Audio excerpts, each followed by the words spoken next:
Hello, everyone, and welcome back to episode 5. This is the women's podcast. As always, your hosts are Nate And Michael, welcome. and today we're going to be talking about the NPL Round 2 game against Capalaba Bulldogs, and then also touching on some of the other results that happened in the NPL.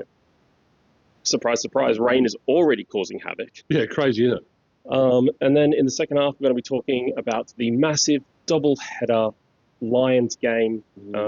Turning our way. Yeah, women's first, then the men's, and we also catch up with Cam before this, so you'll be hearing from Cam before this match.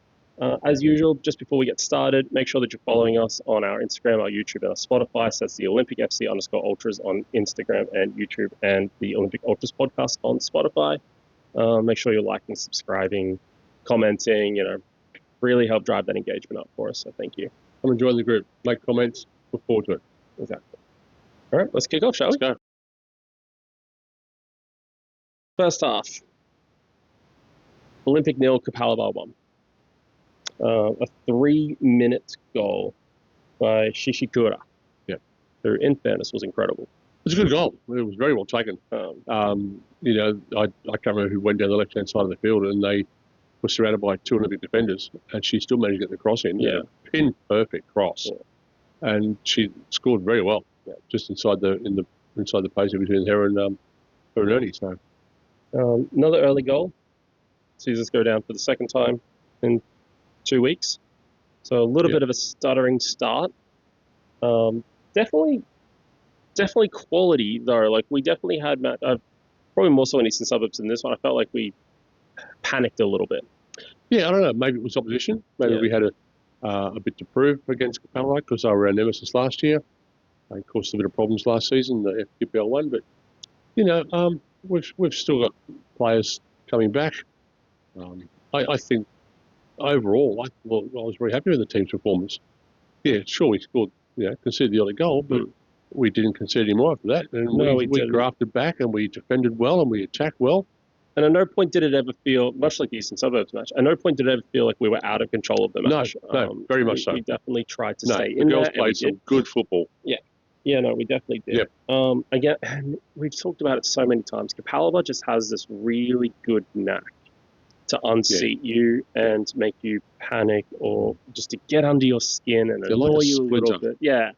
And you can't get out. It's through every level of Capalabas. It's every single team, men's and women's. Yep. And honestly, kudos for having that. Sure. If you're gonna have a club mantra or a club tactic, club-wide tactic, why not be hard to beat? Of course. Oh, definitely. Why not do that? And they're always hard to beat. Yeah. They probably could have the game go, okay, we might not be as good as you, but we are going to punish you. Yeah, we're going to make you. We're going to make you work hard. Yeah, we're going to make you step up. Yeah, so, exactly right. But no, I was proud of the girls. I thought their performance was good. They knuckled down. And so we didn't concede anymore. I do want to talk about a controversial moment, which was, I believe we were denied a stonewall penalty. Oh, God, yes. For, and I quote, Football Queensland requiring a higher level of physicality. Yeah. I wish Football Queensland would require a high level of IQ for the referees. Me too. I don't understand how a full jersey, grabbing the jersey from the front and dragging you down onto the ground does not count as high physicality. I know. So what are you going to do? We got to punch her in the head on the way down, or kick her in the stomach, just to make complete the set. Yeah, exactly right. What are you going to do? And that ideal lasted a good first half. Yeah. Oh yeah. Because they came out of the dressing room in the second half refereeing like normal. Yeah. It was like, we have a certain Football Queensland has given us certain things to run with. Yeah. And second half they're going, well, that was crap. Obviously that didn't work. Let's try our own way. Yeah. But I was disgusted with anyway, started. Look, I will say we obviously protested it. Of course. And a couple of people around us did. And the lino did. We protest when it's blatant. Yeah. The lino did respond and say that quote. Yeah. Which was nice. He didn't just let it go. He didn't just. He had an explanation for it. He did have an explanation. We didn't agree with the explanation. But that being said, he had an explanation. It was. Yeah. He saw what it was. He went, this is why I didn't call it. Yeah. Whatever. Yeah, but play the game, man. Play the game. You don't play by a book and some rules given out by some knobhead exactly who doesn't know what a bloody round ball is. Exactly. And to me, a shirt tug isn't a physical challenge. It's not even a football challenge. You shouldn't be tugging anyone's It's a yellow jersey. card anywhere in the world. Yeah. And in the penalty box, anyway. So that was frustrating. Kapalova obviously capitalizing on that. Sure. I think one of the things that annoyed me about that is hearing that being disallowed that penalty. We didn't seem to match that physicality. We didn't sit there and go, oh, okay, and sort of start pushing and shoving back. Yeah, but we're a classier team than that too. We are. And the minute you start retaliating with an eye for an eye, Yeah. you got to come off second best. Yeah, that's fair. Because the referee then sees that as retaliation. Okay, yes, you hit you, but why do you hit a back ball? Why is retaliation always punished harder? It is, because I you don't should. understand. I mean, it's everywhere from schoolyard right up to adulthood. You're supposed to just take it and walk away. Yeah, but I wouldn't have done it if they didn't do it to me first. No, exactly right. But that's the stupid rule of life. You hit back, you get punished. Yeah. Hello? Or, someone starts a fight with you and you both get a yellow card. Yeah. I mean, anyway. Yeah, look, it is what it is, and this isn't football Queensland. This is everywhere in the world. This is football worldwide. It's little things that I don't understand. Yeah. It's just a little bit annoying, but I think referees around the world are just safeguarding themselves. a little bit at the moment, actually. But yeah, anyway.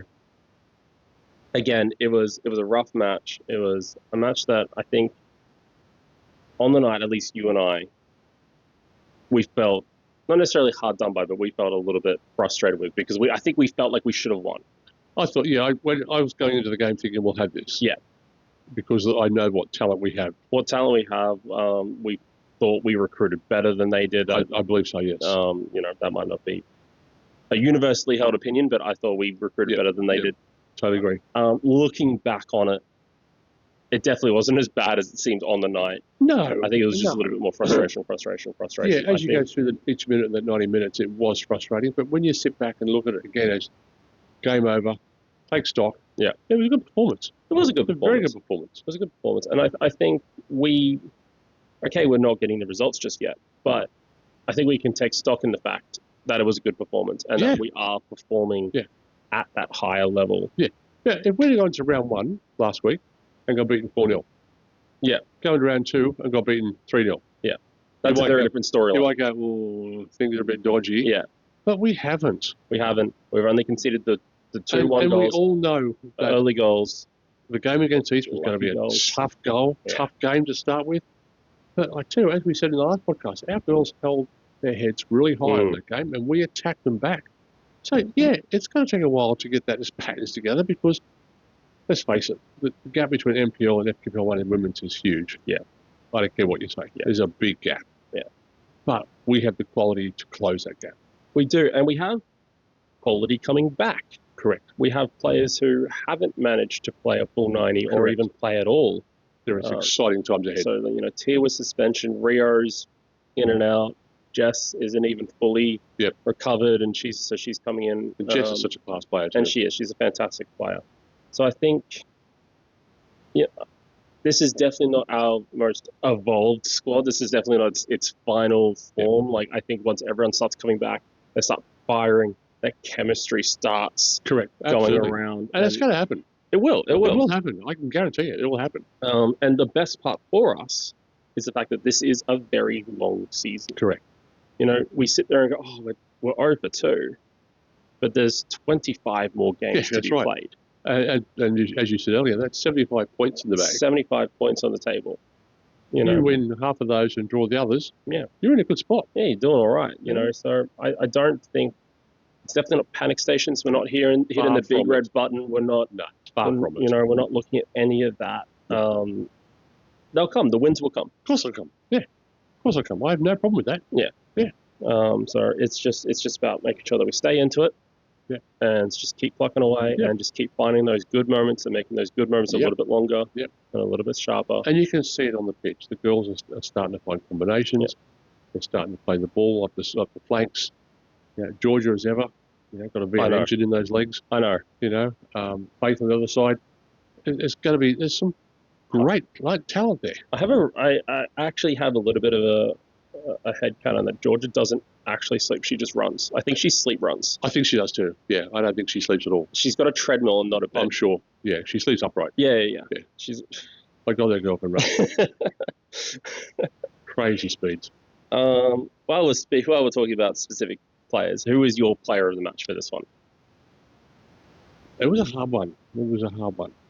I thought Faith played really well. Mm-hmm. I thought she played well. She dominated where she could. She passed well. She interacted well. She defended well. Good head, on those shoulders. Very smart. Good interplay. Yeah, she'd be my player of the game. Faith Stevenson, yeah. Yeah. My one is, one of my favorites. So I've got to be careful throwing that around, banning that. But someone who you will be mocked, you know that, don't you? Yeah, 100%. Someone who tried really, really hard to get our attacking play going and just I know you're going to say. Yeah, and was swamped or this or that, but it was Charlie Phillips. Yeah. That's because she's 2'7". Yeah. She runs under everyone. No, yeah, she does. But you're right. What a talent. She's an absolutely fantastic player. She's so good at stringing the midfield to the attack. Yeah.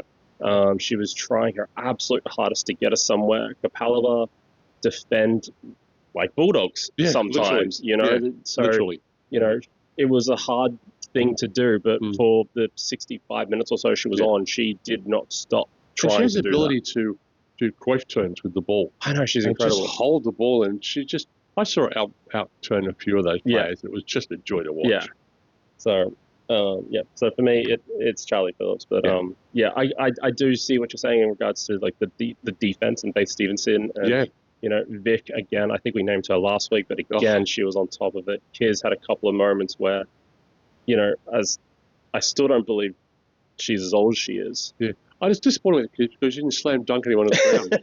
I was looking forward to that. She did. She did have one moment where someone got past her. She caught up to them and managed to concede a corner rather than getting a red card. Which is what my point about her. I expected a lift and drop. I expected it. I was waiting for it. But yeah, absolutely fantastic at the back, as always. Yeah. We have some of the best we probably have the best defensive pairing. Sure. They really are. So we'll go have a look at the other results around the last week. One of the reasons why this podcast is appearing on the Friday morning is because rain played havoc with football. Wow, rain, that's unusual. Breaking news. Yeah, rain in Brisbane. So I think one of the only games that did manage to be played on the weekend was the Gold Coast Knights Sunshine Coast Wanderers game, in which Gold Coast Knights won 3-0. Yeah. Business as usual, Sure, realistically. Speaking of business as usual, Lions beat QAS 7-0. Yeah, that was a bit of a surprise. I know QAS aren't the best sides in the world, but I didn't think they would had 7 goals conceding against them. Coming off, again, I also know that they played, I think it was Souths last week. Coming off that, they won 5-1. Yeah. So I did assume that Lions would come away with a win here. Oh, definitely a win. I didn't think 7-0 was on the cards. No. And I was watching it on and off. I will admit I stopped paying attention after about the 4th or the 5th. Yeah. Because Lions were just training ground runs. It's one-way traffic. Yeah. So I think QAS maybe took the foot off the pedal and dropped their heads a little bit. Yep. But either way, that's the result, 7-0. Yep. Brisbane City ended up drawing with Gold Coast United, a 1-1 draw, which is a little bit surprising for me. I thought, because Brisbane City were up fairly early. Yeah. Gold Coast United, I think, scored a penalty. So surprised me a little. I thought Brisbane City would try to clamp down the authority there. And then Eastern Suburbs beat South United 3-1. Yeah. Again, probably a business as usual scoreline that we. South's got a goal. Yeah, it's a bit of a consolation. The East defence can't be broken. Yeah. And it is susceptible, so. Yeah, so, some interesting results all around.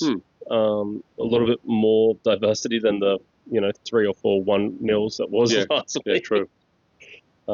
But as I said, even with our own team, as players start to find their feet, I think you'll find their results will actually shrink. Yeah. Defences will be formed properly after a few games, and attacks will be formed properly, and they'll be down to 1 and 2s and maybe 2-1s, 3-1s. And some of these results, some of these games had attacking players come back, and that chemistry being a little bit better, Correct. Knowing where they're going to run a little bit easier. Yeah. So that is starting to open up a little bit. 100%. Yeah. But we will move into the second half where we will talk about one of those teams right now. Second half, Lions FC. This is on Saturday, the 21st of February, down at Goodwood Park. It is a 4:15 kickoff, and it is a massive double header. Yep. Both men's and women's playing. They're going to have more events on as well, so keep an eye out on the club's social pages for all the events they're going to be putting on for that. No rest for the wicked. No. At all. We go into the round 3. 2 losses for us, obviously. Next up is one of the best women's teams in the state. Yeah.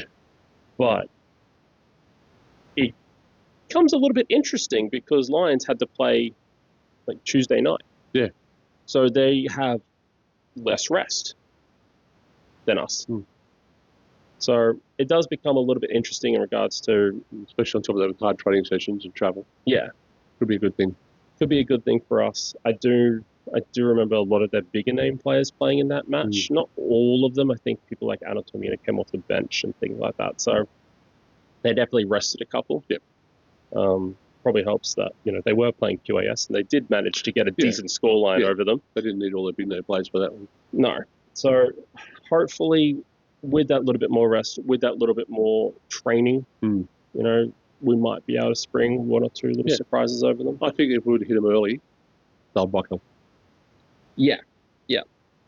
They've managed to obviously get off to a solid start. Of course. 2 wins from their 2 games. Saw off Gold Coast United 1-0 in the first round. So they've got a good, very, very healthy goal difference already. Plus 8. You're right, yeah. Unfortunately, we are sitting second last, only to South's goal difference, because South is sitting on a -6 and we're sitting on a -2. Yep. But again, it's, as we said earlier, it's very, very early days. Of course it's early.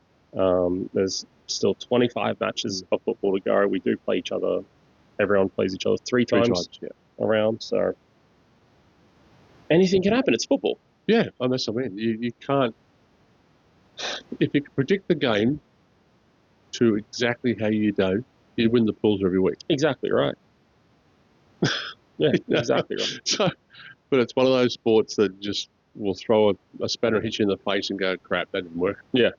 So, yeah, exactly right. And hopefully with the double header, hopefully with all the other events that's going on, we can get a really good pumping crowd. Big crowd behind us. I remember the tail end of the FQPL 1 season, we had a lot of young girls there from our junior teams, on the stands screaming. They had posters, and it was just amazing. So if we can replicate or double that, it would be amazing. And even, with like last week against Kapalova, we also had a fairly decent. It was good. It was excellent turnout for that. Yeah. So hopefully they come again. Yep. Hopefully more and more come. Hopefully the people who are only interested in the men come early. Yeah. Hopefully the people who are only interested in the women stay a little later. Correct. Hopefully we can get a little bit, because it's funny because women's football and men's football don't seem to have a lot of crossover. And really anywhere in the world, it's very rare that it's us and them. Yeah. That Venn diagram, it's actually quite a small crossover. But hopefully if we can get that a little bit bigger, a little bit wider as a club, and we do have a lot more fans coming to both, even if they just come to the home games, whoever's on that weekend, they just come to that. Yeah. Why not? Yeah, exactly. Go watch some football. Yeah. Especially home games. Yeah. And we've discussed this 1,000 times. It's something I just don't understand. Why wouldn't you double your football universe? Of course. Twice as many rivalries, twice as many games, twice as many players to obsess over. Why wouldn't you double your football universe? But that's you and me. We're insane. We are insane. Yes. To a level of psychotic. But passing your mind back to this game, we actually met up with Cam Folks. Yes, we did. Before this match. He was very, very grateful. Cam to give some of his time and some his thoughts. So thank you, Cam, for joining us in your very, very busy schedule. And here's the interview here. Hey, Cam, thank you for taking the time to speak to us today. First off, 2 games, 2 losses, but moments of real quality in both. What's the message heading into this match against Lions? I think it is just starting to figure out exactly what is the formula that's given us success at times. I thought we had a lot more quality against East. The second game is a little bit of an anomaly for us because I thought the performance levels weren't great, and it was behaviours that don't normally exist with us. So the message from me to the players is that there is things that are giving us success that I think we can do with more conviction. Yep. And I don't think we've seen anywhere near the best of this group. I see it click at times in training, and yeah, I'm still really excited for that to happen. Yeah. And that's the message. Is let's bring that to life on Saturday. Speaking of that, it's a long season. Probably too quick to go, let's go back to the drawing board. But are you thinking of any tactical tweaks? Are you looking at anything to try to help the players adapt a little bit better to your system? Yeah, 100%. Like, my system's not, a fixed thing. It's just a way. We tweak every single week. We've got different things. There's been some really interesting patterns across the league about what's given teams success and what's actually not giving teams success this year. If you look around it, I'm certainly not fixed to one way of playing at all. I think I've always said since I've been here, I think we have to be a team that's got every golf club in the bag. We have to be able to do everything and do it well and know when to pull out that golf club. And yeah, we're always going to look to what the game needs. That's what we'll try and give. And there's no right answer. It's just do it with conviction. Yeah. Again, long season. Are you worried there's going to be a little bit of anxiety or desperation to get some points on the board? Yeah, I think there is desperation, to be honest, and that's not. I don't necessarily tie anxiety in with it. I said since day one that we didn't want to be just a positive culture. It has to be a winning culture. What we're doing has to be about 3 points every single game. But last year I felt it was a desperation before every game. Every Thursday, doesn't matter who was playing in QPR1, it was a desperation to win. And I want that culture. The anxiety is something we're going to have to manage. Obviously, we're playing against a great team, but how good? This is what we wanted. Right? The alternative is to still be in QPR1, and for me, I think bring on that desperation. Yeah, exactly. Notice that Tia isn't playing for suspension. Rio isn't playing through injury, I believe. Jess isn't fully fit. Can we have an update on some of those players? Yeah, certainly one of them's fully back and ready to go and looks very sharp. Yeah, fantastic. We got a big squad. We had another setback from the weekend about one player. And my message to the staff is I think we're still at least three or four injuries away from panicking because, we on purpose we recruited a pretty flat squad where I can drop into any one of 19, 20, and then we've got excellent 23s that they know what they're doing. So I think we're still a little bit away from panicking yet. Fantastic. And finally, just a message for the fans about this big doubleheader. Yeah. I'm first one I've been a part of. I'm excited. I spoke with Grossi earlier. There's a real nice connection between both squads this year. Obviously, it helps being in the same league. And my message is, look, first of all, I think it was outstanding last week against Capalaba. I don't think we quite, on the pitch, matched up to what was given off the pitch. So let's make it really a tough place to come and a fantastic event because we've got a few more of them coming up. And a day to remember, hopefully. Fantastic. Thank you very much, Cam. Perfect. All good, lad. Once again, thank you, Cam. Pretty insightful words from the boss. It was good. He was fairly straightforward, very accurate. He certainly has a game plan, and I thought his words were very uplifting. Yeah, as a supporter. Yeah, exactly right. It was a little bit more, it was hope, and it was up-spirited and things like that. He knows the situation we're in. He hasn't given up hope. He knows we've got a good squad. He knows it's going to come. Yeah. I mean, the man's not silly. No, exactly right. He's got a good head. He's been around for a long time. He's a good coach. Yeah. Was playing his cards a little bit to his chest. Don't blame him. I don't blame him either. As any good gaffer would. Yeah. You've got to play that ace up your sleeve, so to speak. So, I don't blame him. But it is good to see that, obviously, like, again, as he said, he's got a game plan. He knows what's going on in his head and amongst the team. He probably can see a couple of weeks ahead, especially in regards to players returning and things like that. Absolutely. And he has to see a couple of weeks ahead where his formation goes, where his players in, players out, girls sick, girls on holidays. Yeah. It all happens. So he's got to work weeks ahead. Yeah. So, no, it's, again, thank you very much for joining us. And we'll try to do this more often. I'm sure you noticed with the men's one, we had Chris Brosman on. We're going to try to do this more for some of the bigger matches, the double headers, the big rivalries and things like that. We're going to try to get some insight from the boys. So insight from either the coaching staff, maybe some players every now and then, depending on who's available and who wants to speak to us. And who wants to put their face on our podcast. I think we bumped into a young lady this afternoon who seemed quite keen. Yes, we did. Yeah, that was Izzy and Nikki. Yeah. So Izzy seems really, really keen. So I hope to see you soon. We got to get you in front of the camera. Let's also take a look at the fixtures as a whole this weekend. So obviously, we know who we're playing. We're playing Yeah. Lions at Goodwin Park on Saturday at 4:15. But also, coming up to that, you have Capalaba at home to Gold Coast Knights on Friday night at 8:30, a really late one. Very late one.